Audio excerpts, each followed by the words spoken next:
Semakin hari semakin panas bagaimana aktivitas transfer di Super League. Beberapa tim ini sudah tancap gas untuk mendatangkan pemain baru dan juga banyak sekali pemain-pemain yang hengkang. Di video ini gua sudah siapkan 5 rumor transfer. Jadi masih rumor teman-teman ya.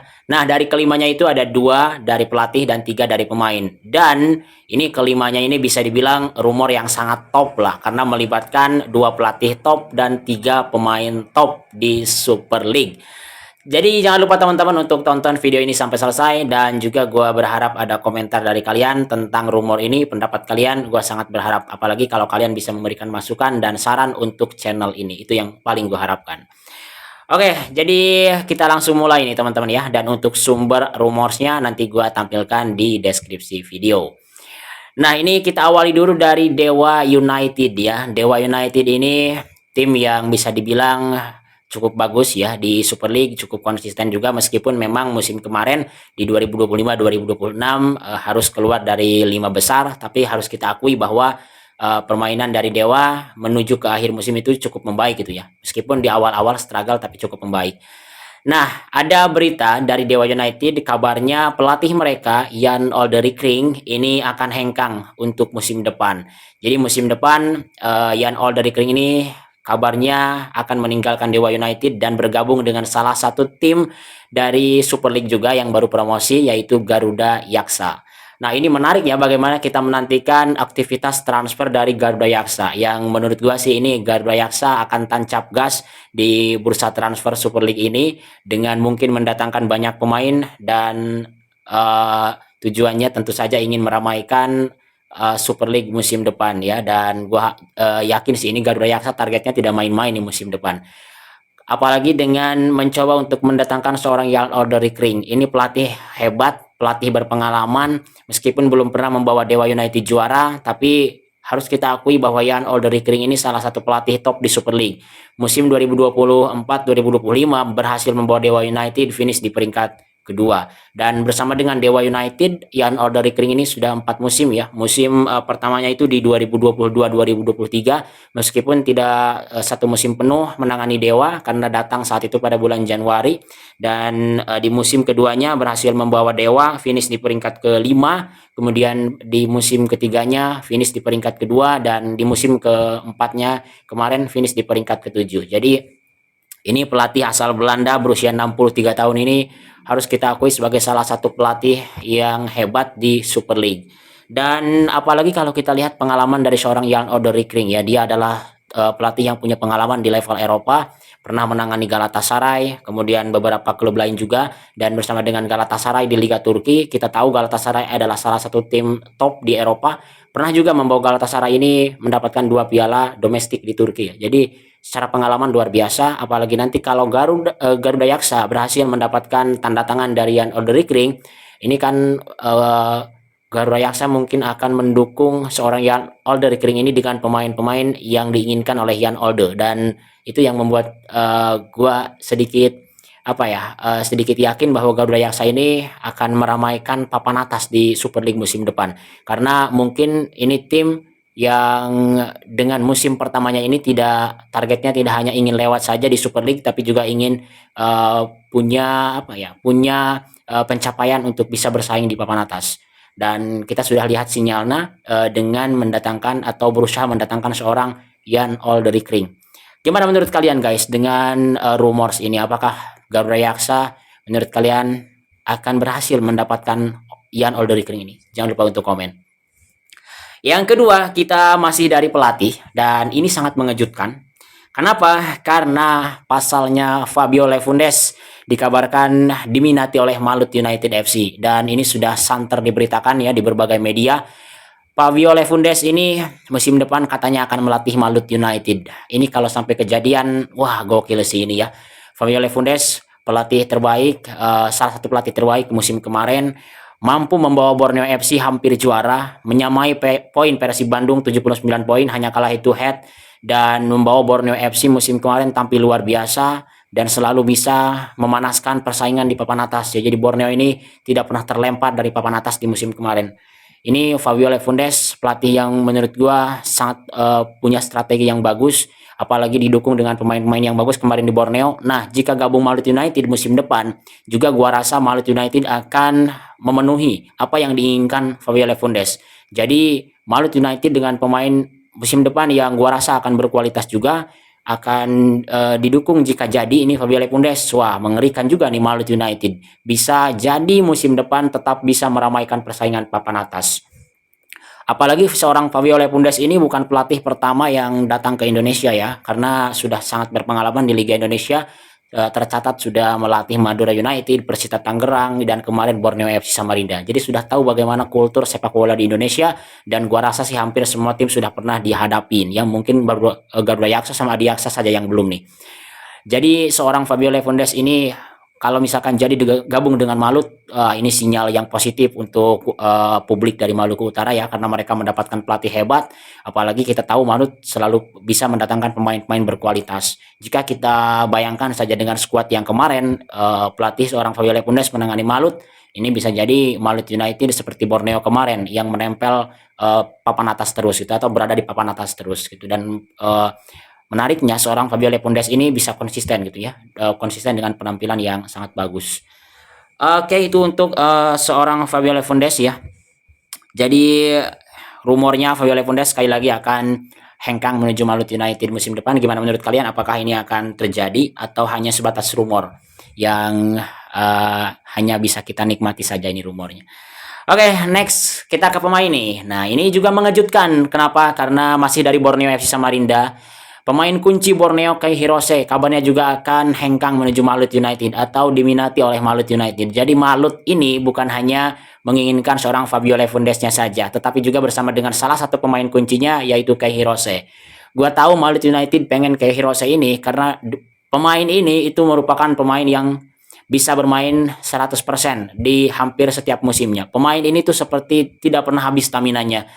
Dan di Borneo FC berarti sudah ada berapa musim nih? 5 musim. 5 musim di Borneo selalu tampil reguler, selalu tampil dengan konsistensi yang baik. Kemudian pemain ini itu punya punya atribut menyerang dan bertahannya sangat baik. Ketika bertahan bisa menjadi breaker, bisa menjadi penghadang dari serangan lawan. Ketika menyerang, transisi positifnya sangat baik. Jadi pemain ini memang benar-benar jenderal lapangan tengah, dan gua rasa Malut United kalau bisa mendapatkan seorang Kei Hirose musim depan, wah ini lini tengah Malut United enak ini untuk ditonton nih. Dengan lini depan mungkin yang seperti biasa Malut punya pemain-pemain cepat.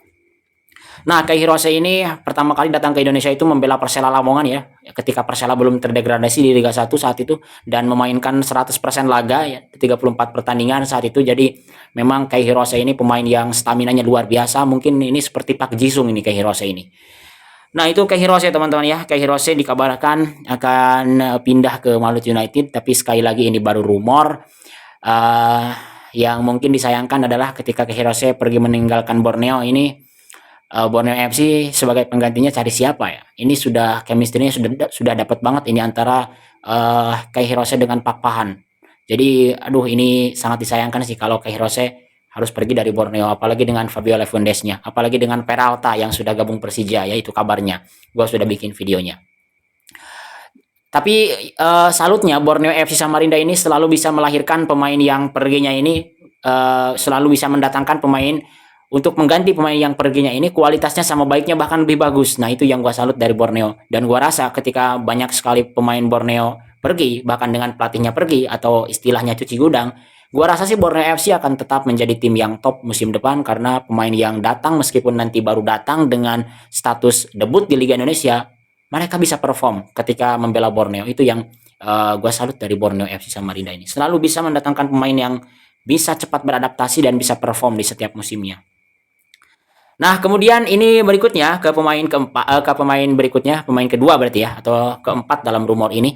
Itu masih dari Borneo, ada Christophe Nduwarugira. Ini back andalan Borneo ini. 2 musim di Borneo selalu menjadi pemain utama, pemain kunci. Apalagi seorang Christophe Nduwarugira ini juga statusnya sebagai pemain timnas Burundi.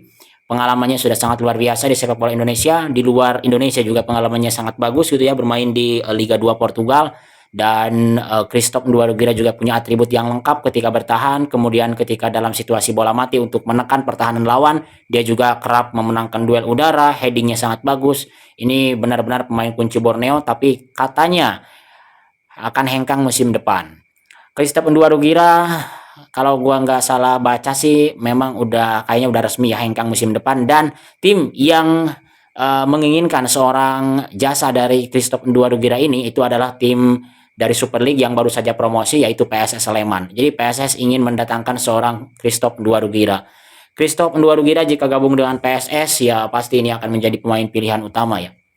Dan PSS musim kemarin di Championship juga backnya back asing ya. Di putaran pertama ada Kleberson, putaran keduanya ada Lukas Dagama. Jadi mungkin nanti di Super League akan ditambah komposisinya, apalagi bisa mendatangkan Christoph Nduwarugira. Wah, ini pertahanan PSS boleh juga nih. Dan PSS juga punya target, tidak ingin sekedar lewat di Super League ya, mereka ingin bertahan terus, bahkan mereka juga punya keinginan untuk bersaing di papan atas tentunya. Jadi gua rasa PSS kalau bisa mendatangkan Christoph Nduwarugira, ini bisa jadi PSS Sleman akan menjadi tim dengan pertahanan yang cukup kuat. Tinggal bagaimana nanti mereka bisa meramu seorang Christoph Nduwarugira ini dengan mendatangkan teman duetnya gitu ya. Jadi kita tahu tidak bisa sendirian, meskipun dia pemain hebat tidak bisa sendirian di belakang. PR-nya adalah ketika seorang Christoph Nduwarugira ini berhasil didatangkan oleh Super Elja, ya harus cari teman duetnya gitu ya, teman untuk duet di area pertahanannya. Dan itu yang menurut gua PR yang sangat besarnya bagi PSS Sleman jika nanti bisa mendatangkan seorang Christoph Nduwarugira. Musim kemarin, musim 2025-2026, Christoph Nduwarugira memainkan 32 laga bersama dengan Pesut Etam, dan di musim pertamanya di musim 2024-2025 memainkan 33 laga. Jadi sekali lagi ini adalah pemain kunci Borneo FC Samarinda, dan bisa juga ini pemain ini tuh bermain di posisi yang lain selain center back, yaitu bisa juga sebagai seorang gelandang bertahan. Kalau tidak salah ini posisi aslinya memang gelandang bertahan gitu. Jadi sangat diuntungkan ini kalau bisa datang nanti ke PSS. So gimana menurut kalian, apakah Christoph Nduwarugira ini bakal bergabung dengan PSS, dan gimana kalau misalkan bergabung dengan PSS apakah bisa perform, dan siapa teman duet yang pas menurut kalian? Terakhir, nah ini yang sedang dalam perbincangan yang hangat di bursa transfer Super League. Seorang back terbaik di Super League musim kemarin, musim 2025-2026, Federico Barba, center back asal Italia berusia 32 tahun dengan riwayat karir yang mentereng, dengan berhasil membawa Persib Bandung juara.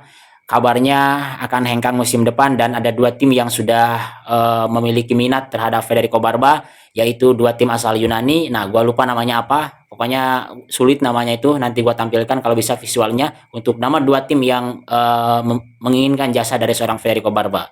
Barba sendiri adalah pemain yang konsisten dengan penampilan terbaiknya bersama dengan Persib, dan gua rasa ini adalah center back dengan level Eropa. Kemarin di Super League kita bisa lihat ya bagaimana kualitas dari seorang Barba. Mungkin kualitasnya ini sangat menonjol ya, meskipun kita bandingkannya dengan back asing juga. Terlihat sangat jauh perbedaannya gitu ya. Seorang Federico Barba ini punya ketenangan, punya leadership, kemudian dia juga punya passing yang bagus, umpan yang bagus, kemudian dia juga punya ketenangan keluar dari tekanan lawan. Kemudian yang menariknya juga dia bisa menjadi solusi ketika Persib butuh untuk memecah kebuntuan. Jadi ini pemain yang komplit, dan defender atau style defense ala Italianya ini sangat melekat di dalam diri Federico Barba, jadi bisa kuat bertahan dengan tenang. Dan gua rasa sih kalau misalkan Persib musim depan bisa mempertahankan Federico Barba, ini Persib akan menjadi tim yang paling sulit untuk dibobol juga musim depan. Tapi ya terkadang sepak bola itu selalu mengejutkan ya, meskipun di musim kemarin tampil luar biasa, tapi musim depannya ada keputusan untuk pindah. Ini Federico Barba, kalau misalkan musim depan pindah, Persib Bandung harus cari penggantinya minimal seperti Barba lagi sih. Karena ini Barba menurut gua pembelian sukses Persib Bandung ya, selain Tom Hai, Eliano, Barba adalah pembelian paling sukses dari Persib Bandung. Kualitasnya luar biasa, karena kualitas itu kita juga bisa lihat dari riwayat karirnya sangat mentereng ya. Pernah bermain untuk AS Roma, pernah bermain untuk Como, untuk Pisa, untuk Benevento. Jadi luar biasa ini. Kemudian tampil di Serie A bersama dengan Como pernah ya, kemudian di Serie B-nya sangat banyak pengalamannya, tampil reguler saat itu, jadi luar biasa. Kemudian tampil di Liga Swiss ya sebelum ke Persib Bandung bersama dengan FC Sion, dan di Persib kemarin memainkan 28 laga dan menjadi pemain yang sangat produktif ya, pemain belakang sangat produktif, 5 gol kalau tidak salah. Jadi sangat disayangkan kalau Barba harus pergi meninggalkan Persib Bandung karena Persib tentu saja akan kehilangan pemain yang sangat konsisten dengan penampilan terbaiknya. Tapi kita tahu Persib tetaplah Persib ya. Ketika ada pemain yang hengkang, pasti cari gantinya juga yang sepadan bahkan lebih baik. Gimana para bobotoh? Apakah sudah siap kehilangan Federico Barba dan kira-kira siapa nih pengganti yang cocok? Jangan lupa untuk komen dan itu dia untuk 5 rumors transfer dari Super League di kesempatan ini. Jadi video ini dicukupkan dulu dengan 5 rumors. Sebenarnya ini dalam draftnya ini ada sekitar 10 atau 20 rumors, tapi nanti kita bagi dalam beberapa video ke depan itu. Jadi untuk video-video ke depan tayangan Mitra Sepak Bola ini akan menayangkan rumors transfer ya, khususnya di Super League ini. Terima kasih teman-teman yang sudah menonton video ini. Semoga kita semua sehat selalu dan jangan lupa untuk dukung Mitra Sepak Bola, like, komen, dan subscribe. Apalagi kalau kalian memberikan saran dan masukan itu yang sangat gue harapkan. Terima kasih telah menonton. Kita jumpa lagi di video berikutnya dan salam sepak bola.